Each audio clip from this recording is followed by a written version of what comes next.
Hey, I'm Richie Castellano, and this video is going to be about the Roland FA-06 keyboard. I just got one for the studio, and I'm loving it. I also learned a few tricks and tips that I might be able to pass on to save people some time. So let's dive in. Alright, so here's the keyboard. Finding sounds on this is really easy because we have these buttons here that are defaulted to be category buttons. So right now I'm on acoustic piano. If I click it again, I can go to the alternate category, which in this case is electric piano.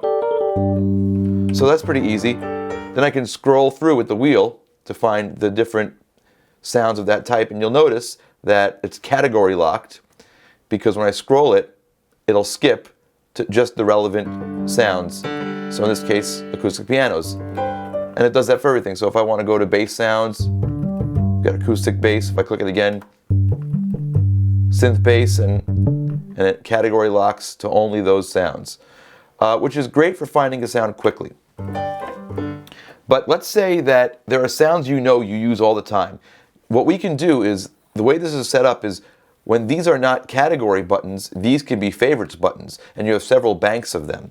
So let's talk about how to assign sounds there. So the first thing we have to do is we have to find the sounds. So let's say that,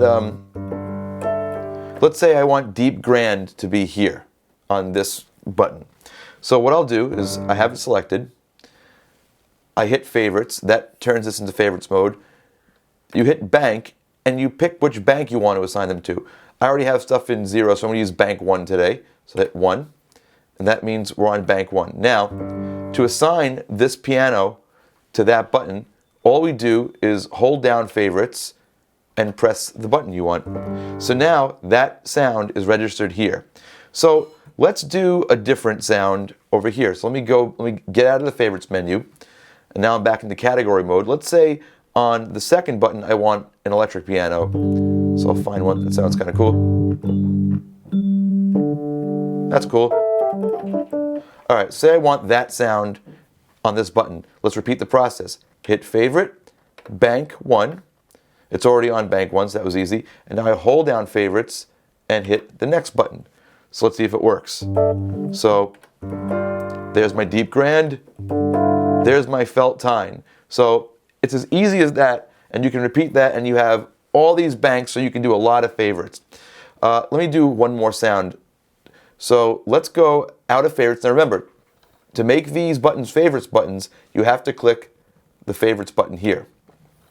Now they're back to category buttons. So let's go to C3 rock, right? And I want that to be here.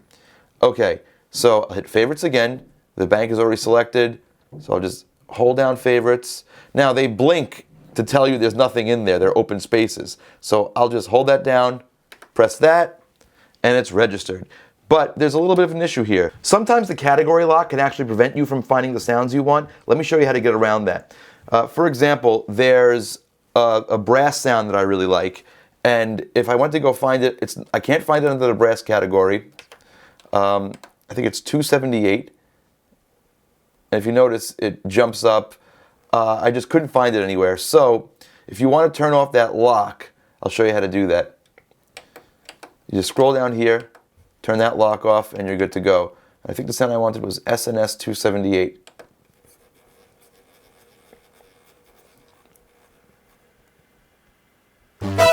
There it is.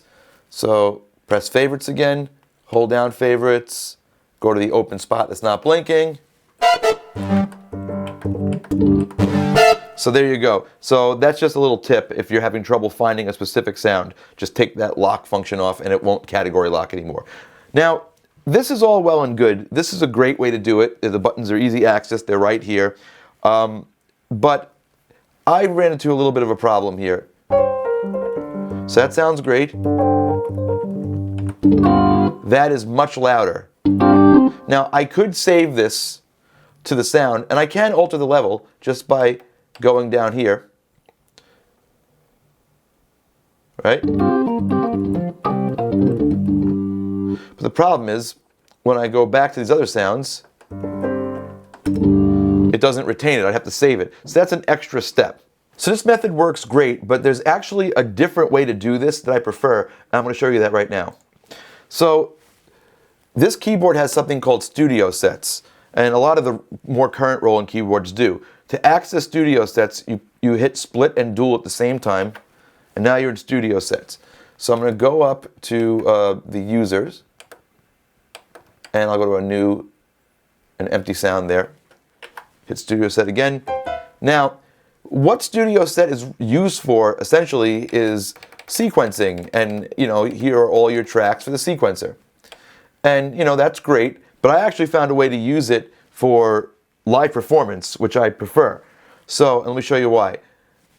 I can assign all my sounds to each of these tracks, and I have 16 or 15 tracks actually. The last tracks, I don't understand what's going on with that one, but I have one drum track and I have 14 of this track. So instead of having 10 sounds, I can have 14 sounds. So to change the sounds on a studio set, all you do is you go down here. Here's the category. So I wanted that first one to be acoustic piano, and I'll go to that the deep grand. There it is. Great. Literally scroll down to the next track. Change the category.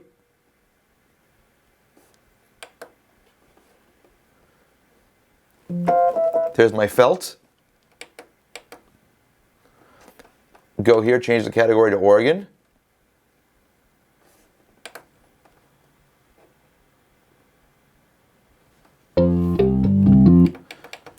Go down here, change the category to synth brass.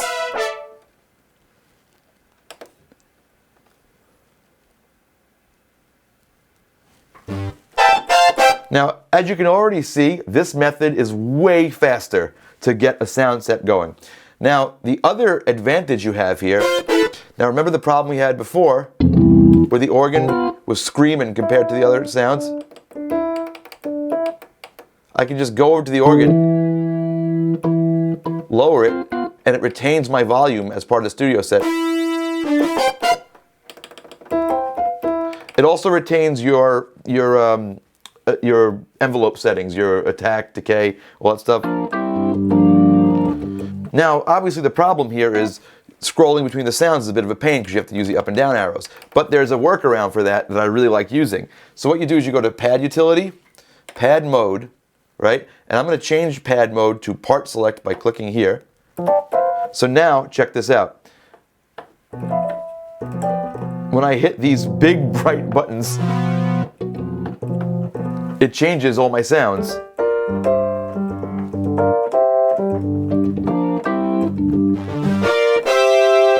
So I think that's a really easy way to do it. And just to show you how I use this, I have one for my Blue Oyster Cult sounds. So I have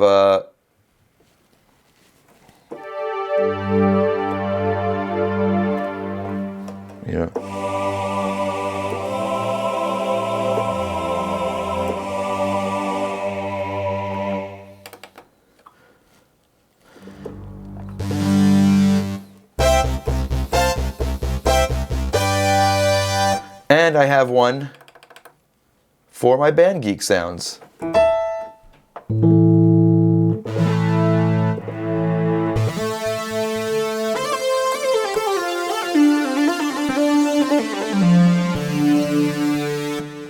So basically, if you're doing a bunch of different gigs, what you can do is you can name each of these studio sets for your different gig that you do. Or if you're in a band where you need tons of different sounds for a song, you can name this after the song and just scroll to them. I mean, you have a lot here.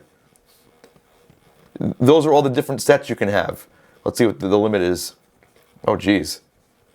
Yeah, you can have 512 of these. So that's a lot. So this is actually how I prefer to use it. Anyway, I hope this video was helpful, and if you're a keyboard player and you're looking to find a new way to access your sounds, this is a cool way to do it. And if you'd like that, please like the video and subscribe to my channel. I'll be doing more stuff like this, and it really helps me out. So thanks for watching.